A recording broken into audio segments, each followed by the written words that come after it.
Boa noite, meu nome é Fábio Pereira, aqui é o Fogo Cruzado e hoje eu tenho a grata satisfação de estar aqui com o meu amigo Eduardo Atem. Ele é doutor, ele é professor, ele e o irmão dele, Rogério, eles tiveram um impacto muito grande agora durante a pandemia. Eles mudaram a forma como se vê a questão dos números, introduziram no circuito a famosa média móvel, onde se tiram os excessos dos números para ver o que os números realmente dizem. Eles foram disruptivos, estão sendo reproduzidos mundo afora, mas hoje não é o nosso objetivo falar sobre pandemia, não é o nosso objetivo falar sobre números.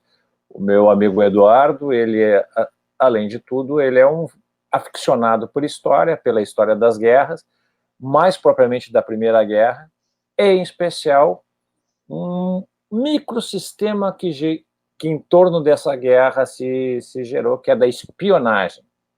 A Primeira Guerra, como todos sabem, começou em 1914, após o assassinato do arquiduque Ferdinand da Áustria, na Sérvia, o que, o que fez a disrupção e a erupção da Europa naquele momento, levou o mundo a um banho de sangue com milhões e milhões de mortos. Mas, além das armas, além das escaramuças, além das inúmeras batalhas que se travaram durante essa guerra, nós temos um submundo de informações, de coleta de informações, de busca de informações para abastecer aqueles que teriam que dar tomada de decisão. E aqui nós vemos muita coisa que é romanceada pelo cinema. E hoje o meu amigo Eduardo vai nos falar e nos brindar um pouco com a sua cultura sobre a espionagem durante a Primeira Guerra. Boa noite, Eduardo.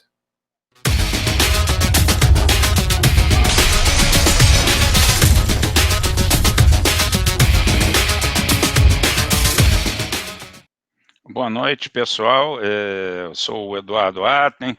É um prazer estar com vocês aqui, dividindo um pouco dessa minha paixão pela Primeira Guerra Mundial. É estranho, né, para um brasileiro ter esse tipo de hobby, o conhecimento pela Primeira Guerra Mundial. Esse hobby se desenvolveu quando eu estudava nos meus anos de doutoramento.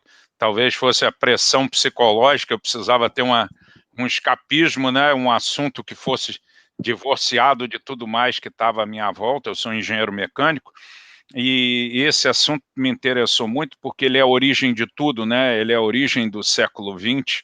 A Primeira Guerra Mundial é a causa de tudo, por assim dizer, né? Do século XX, do século que nós tivemos, né? E esse assunto, a Primeira Guerra Mundial é um assunto desconhecido, né? Ela é eclipsada pela magnitude da destruição, né? Da Segunda Guerra Mundial, e ela ficou esquecida, né? E dentro dela é a questão da espionagem, mais ainda. Eduardo, me diz uma coisa. A Primeira Guerra Mundial ela foi disruptiva. Foi a primeira guerra, o primeiro grande confronto bélico, onde inúmeras potências em lados opostos, com grande poderio bélico, foram à guerra, foram lutar umas com as outras. E pior de tudo, com mentalidades de guerra, táticas e estratégias próprias do século anterior, o que resultou num banho de sangue. O que tu vê como, em primeiro lugar, como disruptivo das guerras do século XIX para esta guerra, que começa já na segunda década do século XX? Como você disse, né? A Europa não tinha a menor ideia da onde ela estava se metendo. Quer dizer, a Europa estava há 100 anos sem enfrentar um grande conflito. Tem exatamente, marcava-se um século sem ter guerras continentais na Europa, né? Era o fim das guerras napoleônicas, exatamente 100 anos antes. E para os europeus, o que restou depois foi a expansão imperialista. E o que foi fixando na cabeça do europeu foi a ideia de uma guerra romântica. As gerações não haviam mais veteranos de guerra continental, então, e as guerras agora que restavam eram lutadas por soldados profissionais em locais distantes. Veja bem, não existia rádio, televisão, internet, não havia fotografia, não havia nada. Os relatos chegavam extremamente comprometidos, extremamente tendenciosos, através romantizados, com uma visão completamente imperialista, pró-império, nacionalista. Chegava na imprensa uma visão completamente romântica. A população não via o mutilado, não via os mortos, não via os feridos, e os exércitos europeus tinham uma superioridade tecnológica imensa em relação ao colonial, né, ao colonizado, que não tinha a menor chance de lutar contra esse exército. Então, não havia basicamente ônus para a população europeia nessas guerras. Então, criou-se um romantismo muito grande, enquanto as populações colonizadas eram massacradas. Então, ficou uma sensação de impunidade muito grande ao se fazer guerra. Ô, Rogério, e me diz uma coisa, dentro desse romance, que foi pelo menos o início da Primeira Guerra, porque me parece que logo em seguida isso acaba se tornando muito claro que a guerra não é romântica, que ela é cruel, que as pessoas morrem e morrem aos milhões. Onde se insere nesse clima de romantismo a espionagem? Até meados do século XIX, não existiam serviços secretos profissionais. Tá? Eles começam a existir a partir de meados do século XIX, de acordo com crises que vão acontecendo localizadas. Então, a França não tinha um serviço secreto profissional até a derrota para a Prússia, na Guerra Franco-Prussiana. Os alemães, até a sua unificação, não tinham um serviço secreto, e a Áustria, o Império Austro-Húngaro, e assim sucessivamente. Então, a ideia de ter um serviço de informação, de ter um serviço secreto profissional, ou seja, profissionais dedicados ao levantamento contínuo de informação e ao abastecimento do Estado, não ao governo, mas tendo como política de Estado o levantamento de informações, não existia até o meado do século XIX. E aí começa o rudimento do surgimento dos serviços de informação, ainda de uma maneira, eu não vou dizer amadorística, tá? Porque a espionagem sempre existiu, mas era assim muito voluntarioso, dependia do chamado espião. Note bem, não havia escola, não havia formação, não havia profissionalização. Era uma coisa meio que o recrutamento era meio de oportunidade. A compra de informações era obtida através de um embaixador que tinha um amigo, alguém que tinha um amante, que tinha um amante em comum. Era muito humano e desorganizado até então. E então começam a surgir os primeiros serviços ainda, e os estados maiores, que começam a surgir, os estados maiores militares, né? Os grandes exércitos das grandes potências europeias começam a ter o que nós chamamos no Brasil de segunda, não é segunda seção, né? Segunda seção. É a segunda seção, o E2 das grandes unidades, o E2 ou o S2 dos batalhões, né, passam a ter responsáveis por levantar informações militares, que passa a existir também de maneira organizada a partir, então, desse fim de século XIX. Vamos pegar os três grandes players, aliás, os quatro grandes players dessa primeira fase da guerra. França, Inglaterra Alemanha e Rússia. Eles tinham serviços de informações organizados ou foram se organizando ao longo da guerra, Eduardo? Eles tinham serviços organizados e basicamente baseados com diferentes graus de sucesso. Atribuíam-se, os alemães eram mais lenda do que propriamente sucesso. Dizem-se que via-se espião alemão em todo canto da Europa,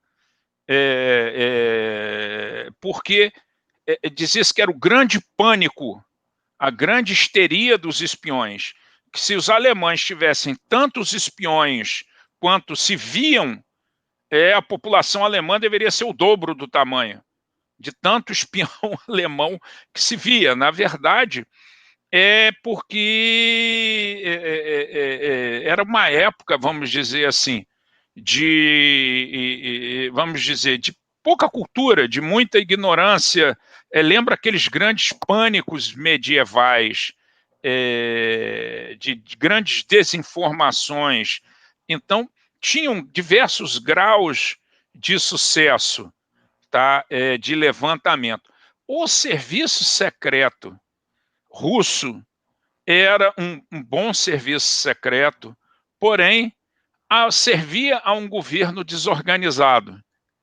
Você também depende, você pode ter um serviço secreto bom servindo a um governo que está caindo. O serviço secreto inglês foi extremamente hábil em manipular os próprios aliados, como eu vou comentar mais adiante, tá? E os alemães, que também tinham um serviço bom, acabou gerando uma catástrofe contra os próprios alemães. Tá? Então, muitas vezes, você ter um serviço eficiente pode se reverter contra o próprio usuário. Tá? Você tem que saber, o controlador do serviço tem que ser muito bom também na informação e no uso da contra-espionagem e no que você vai fazer.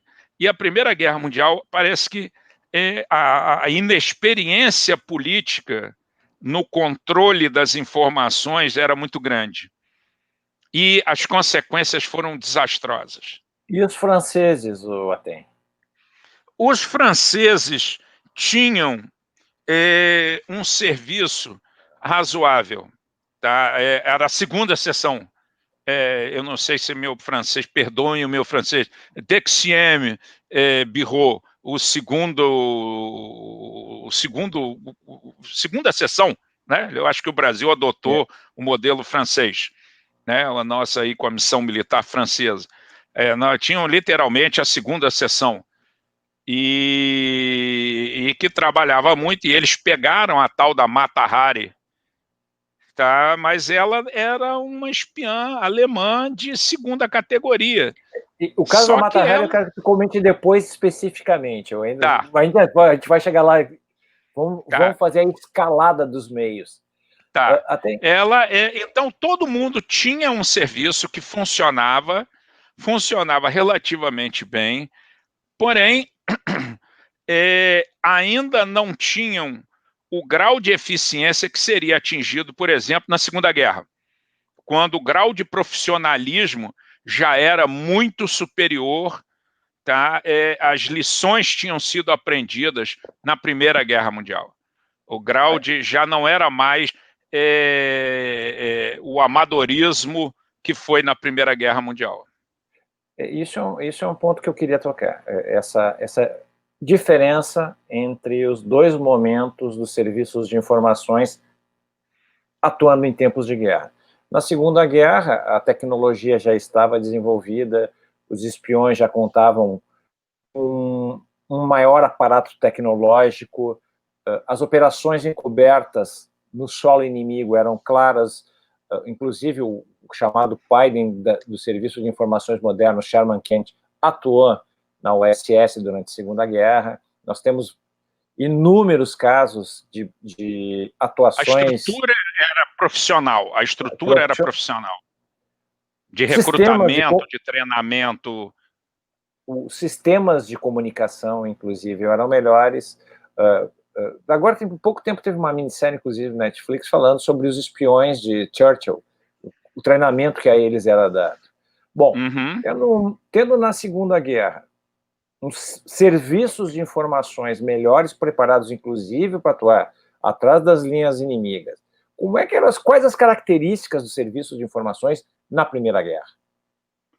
Eles, naquele tempo, a capacidade de interceptação não se usava muito, não se considerava.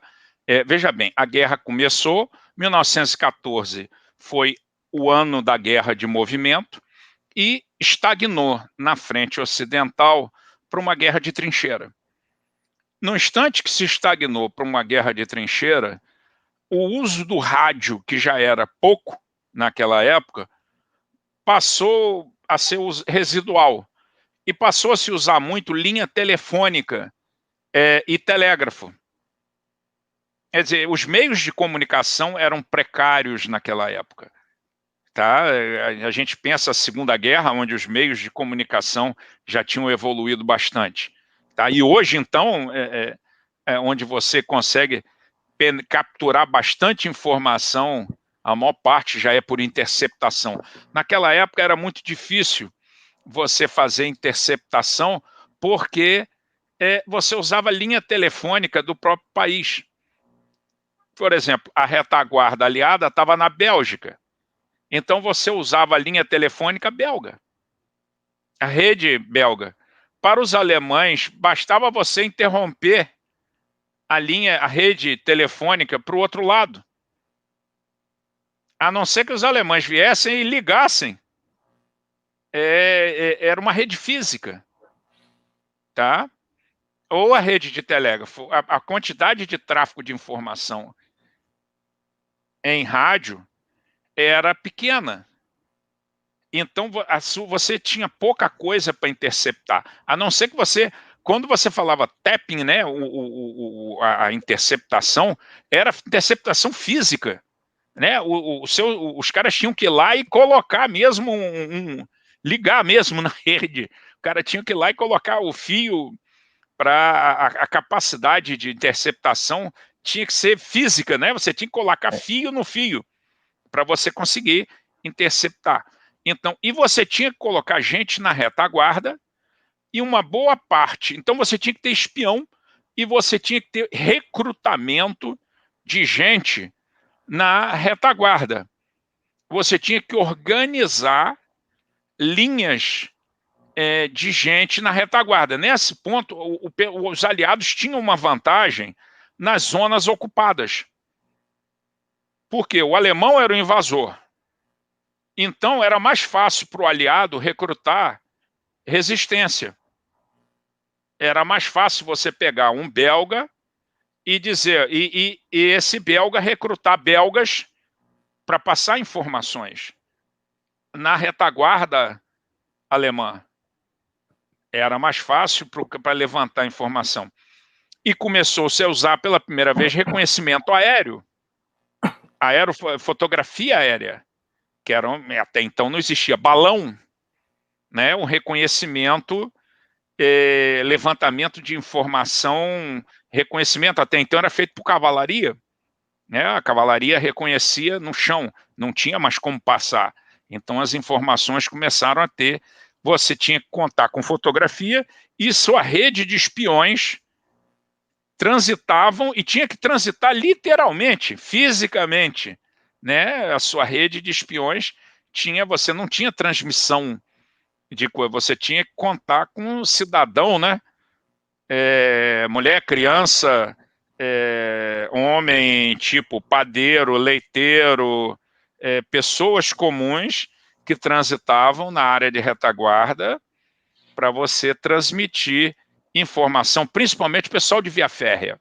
Aí uma questão interessante. Na Primeira Guerra, o uso de pombos-correios ainda era muito corrente. Inclusive, eles utilizaram eles adaptaram alguns dispositivos para que os pombos-correios pudessem fazer levantamento fotoaéreo. É extremamente interessante. Aí a engenhosidade humana frente a dificuldades. Mas a questão básica é o seguinte: um espião tem que obter uma informação e comunicar essa informação, ou transmitir essa informação a o seu usuário, aquele que vai ter que tomar alguma decisão em razão da informação que ele obteve. E a questão é, como é que eram feitas correntemente essas transmissões de informação de trás das linhas inimigas para o usuário do outro lado?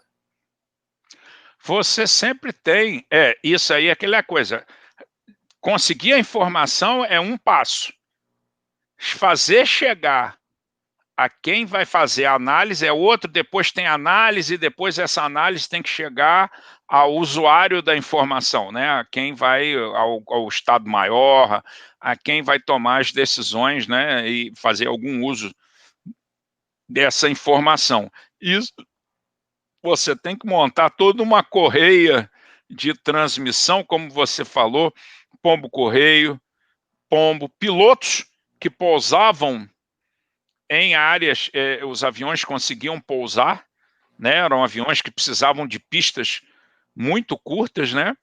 Você tinha barcos de pesca, né? Que iam para regiões costeiras e levavam informação. Você tinha as pessoas que continuavam transitando, e você tinha a passagem pelos países neutros, que era o grande ponto de passagem de informação, eram os países que continuavam neutros, Espanha, Portugal, Itália, que ficou de um lado para o outro, Suíça, que era os países que não se engajaram necessariamente no combate, e que eram ponto de passagem e que fervilhavam de espiões dos dois lados e contra-espionagem, um tentando passar e o outro lado tentando impedir e vice-versa, por onde o fluxo de informação se fazia, principalmente do tráfego ferroviário, porque o grande movimento de tropas era feito de maneira ferroviária. Não era feito nem de caminhão, nem a pé, mas o grande movimento de tropas com velocidade era feito por ferrovia naquele tempo. Então, as ferrovias tinham uma, uma ênfase muito grande em vigiar as ferrovias, porque era por onde tinha assim, uma ênfase muito grande na vigilância. Eduardo, me diz uma coisa, e qual os dispositivos tecnológicos que os nossos espiões naquela altura dispunham para fazer o seu trabalho? Máquina fotográfica é o eterno, né? A máquina fotográfica com papel e lápis para você copiar. Eram cartas, as pessoas escreviam cartas, e cartas eram mandadas. O sistema de codificação era extremamente rudimentar, muitas cartas eram pegas abertas, assim, com código ou sem código mesmo, desenhos, e a criptografia estava muito na sua infância, né? Não tinha ainda muito o que fazer, era o mais escondido, e mesmo a fotografia era muito rudimentar, tá? Ela iria explodir mesmo na Segunda Guerra Mundial, né? A importância da microfotografia, né? Da capacidade de cor, mas ainda assim a espionagem teve participação em momentos fantásticos de alteração catastrófico ou obtendo objetivos extraordinários durante o conflito. Quer dizer, ela teve realmente importância. Quer dizer, não foi uma participação que você diga, pode esquecer, ela não teve assim participação nenhuma, como tem o caso do Zimmermann, o Arthur Zimmermann, o telegrama Zimmermann, Calma aí, nós vamos chegar no momento que eu só quero falar de casos específicos. Agora a gente só está, por enquanto, no entorno. Quero saber o seguinte: é óbvio que esses serviços de informações, esses serviços principalmente de espionagem, porque principalmente a espionagem foi o carro-chefe na Primeira Guerra. Como é que esses serviços de informações foram evoluindo no curso do conflito, Eduardo? Como os próprios exércitos foram evoluindo, as próprias doutrinas táticas foram evoluindo durante o conflito. A grande evolução foi percebida por franceses e alemães, já vinha sendo evoluída, vamos dizer assim, notada desde o conflito franco-prussiano na estratégia, também na área de informação foi sendo notada, né, a necessidade de você entender sempre aquilo ali. O que pretende o inimigo, né? Se você consegue saber o que o inimigo, quais são os próximos passos dele, você se prepara, você se adianta a isso. Então, o que acontece é que vai havendo, ao longo do conflito, uma profissionalização. Vai havendo, os serviços secretos vão crescendo e a importância vai ficando patente, a ponto que mesmo com o fim do conflito, os serviços secretos não são desativados. Eles continuam exatamente onde estão, o alemão, o francês, o inglês, até porque um terremoto aconteceu durante o conflito que basicamente redireciona, durante o conflito, a atenção dos serviços secretos, mesmo durante o conflito. Um terremoto acontece que já chama a atenção de todo mundo, que é a Revolução Russa, a Revolução de 17 na Rússia. Aquilo ali já toca o alarme nos serviços secretos e diz o seguinte: olha, mesmo que esse conflito acabe, nós já temos um problema gigante para cuidar. Então a guerra acaba, os serviços secretos imediatamente já estão vigiando e se infiltrando e tomando conta desse novo problema. E o serviço secreto russo não deu conta de prestar informações ao seu usuário, então o czar, sobre o que estava, o ovo da serpente que estava sendo gestado no interior da Rússia, enquanto ele estava na frente de batalha com seu exército?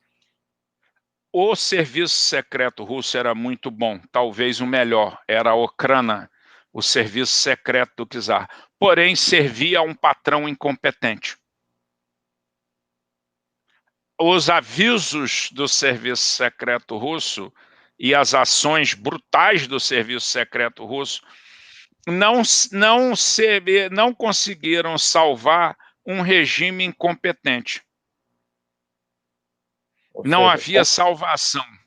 A grande lição disso tudo não adianta ter um grande serviço de informações se o usuário não está preparado para receber essas informações.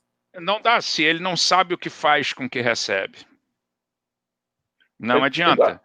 Eduardo, e me diz uma coisa, desses todos os serviços, desses 4 grandes que nós estamos falando agora, Alemanha, Rússia, Inglaterra e França, qual deles mais evoluiu e se destacou durante a guerra? Eu acho que o mais fraco, ele não era nem um grande. Quem não tinha praticamente nenhum era os Estados Unidos. Os Estados Unidos só passou a ter alguma coisa na Segunda Guerra. Na Primeira Guerra, os Estados Unidos não tinha nada. Tá?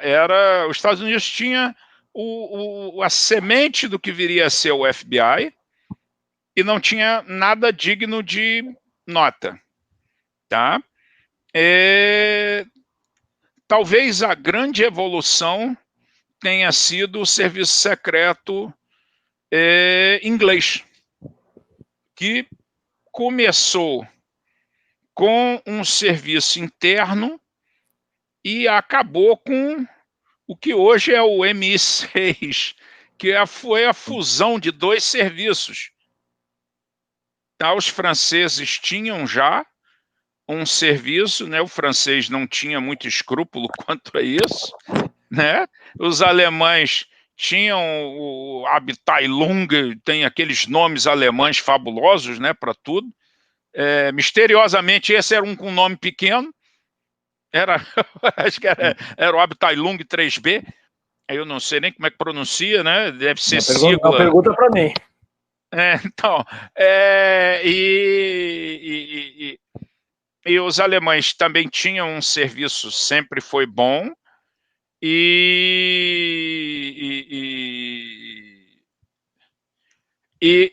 os Estados Unidos não tinham na Primeira Guerra e acabaram mais ou menos sem, e os russos, que tinham o melhor serviço de todos, eu acredito que tinham o melhor serviço de todos, acabaram com o país destruído, né? Acabaram com uma revolução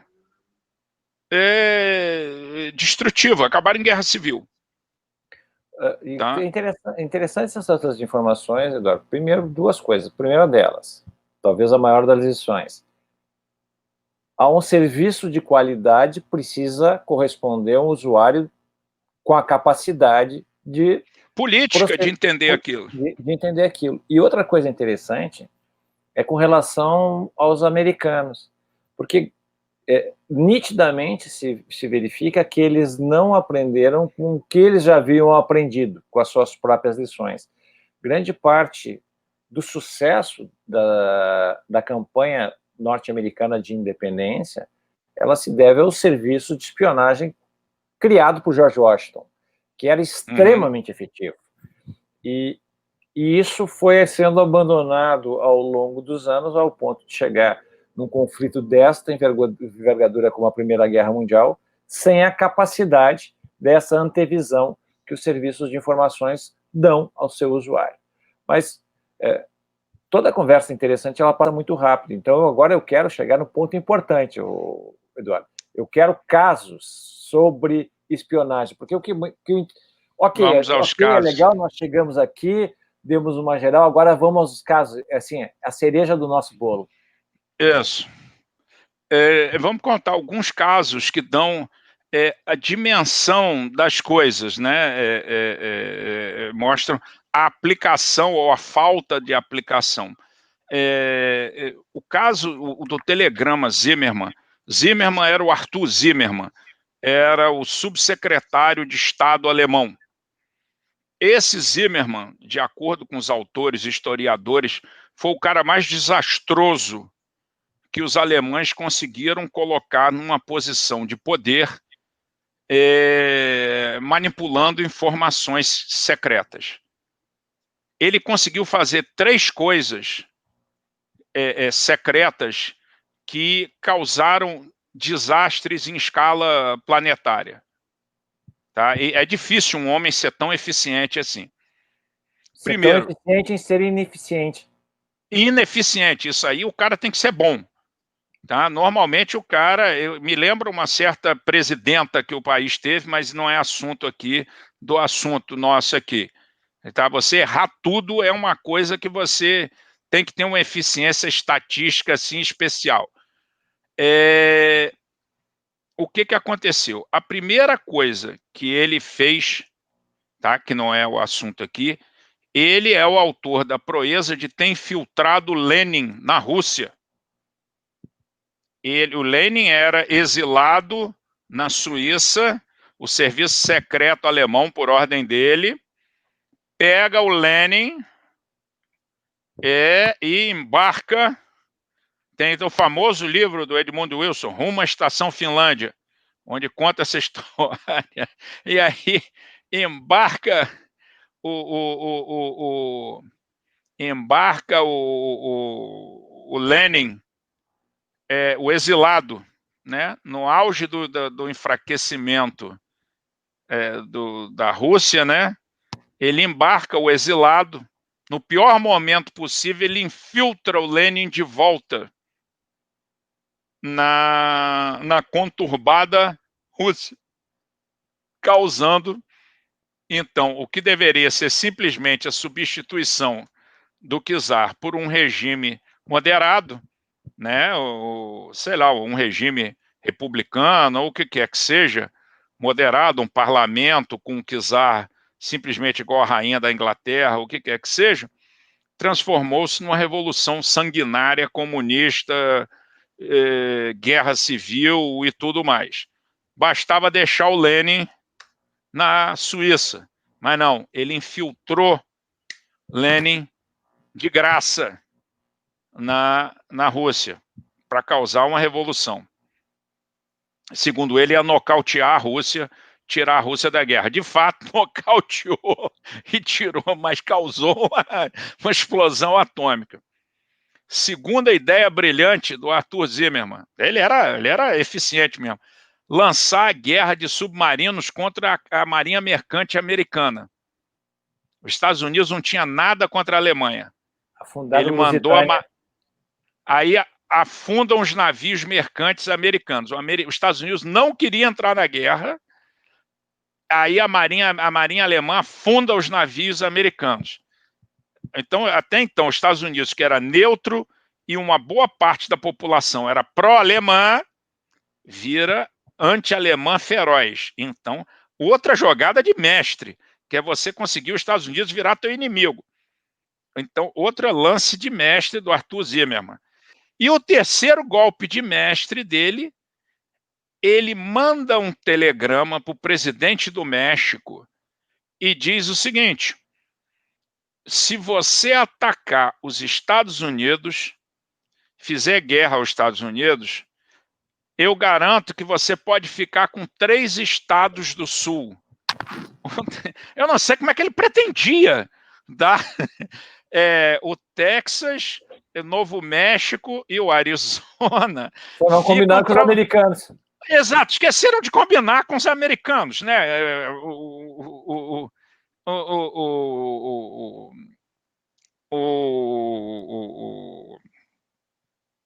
Essa história, né? Esqueceram. O desfecho da guerra, esqueceram de combinar com os americanos. Exatamente. Então, eles disseram o seguinte: você mantém os americanos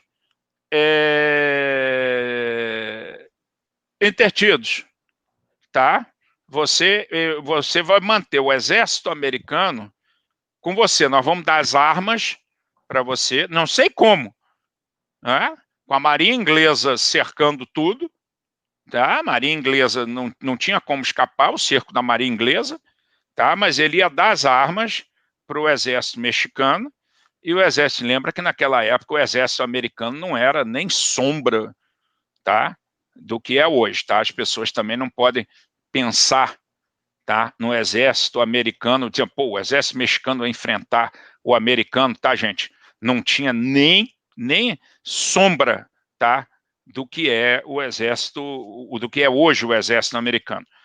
Então, ele oferece isso, apoio ao exército mexicano, para o exército mexicano atacar os Estados Unidos, e ele garantiria, então, com armas, e que o México recuperaria esses 3 estados do sul dos Estados Unidos, para manter os Estados Unidos fora da guerra. Os ingleses interceptam este telegrama, mas não entregam os americanos. Os ingleses, muito cretinamente, guardam o telegrama e esperam a campanha de submarino dos alemães atingir o auge. Quando eles afundam o Lusitânia americano, os ingleses vão e vazam o telegrama para pegar o Woodrow Wilson no auge da irritação, e diz, o embaixador inglês vai lá e diz assim: olha o que eles estão planejando fazer. Para somar o quê? A irritação, para pegar o americano no auge da irritação. Se ele vaza isso 6 meses antes, não causa efeito. Ele vai dizer, o cara está blefando. Isso aí é um blefe do alemão. Agora, se ele pega no auge da campanha de submarino, o cara vai dizer, pô, os alemães estão de fato armando contra a gente. Então, o que eles fazem? Ele espera a campanha de submarino atingir o auge, os ingleses interceptam, o serviço secreto inglês intercepta a mensagem, mas não vaza para o seu aliado. Eles ficam esperando o momento que aquele telegrama pode causar o maior dano possível para os alemães. E aí eles vazam, no momento em que causa a pior reação nos americanos. Aí o Woodrow Wilson perde as estribeiras e aí vai no Congresso e declara guerra. Então, essa é a história do telegrama Zimmermann. E Marta Tá? Os Hari. ingleses.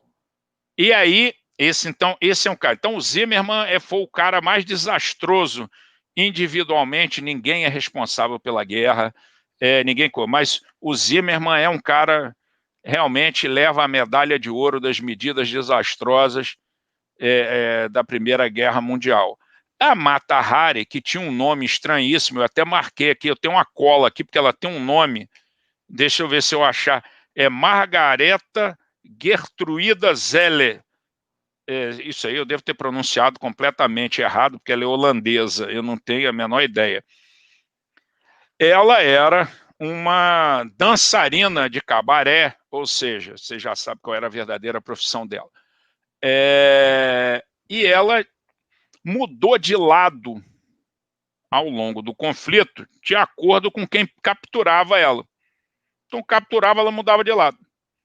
E ela leva a especialidade dela, dizia-se que ela era uma mulher bonita, né? Quer dizer, bonita para os padrões daquela época, e ela, a especialidade dela era dançar,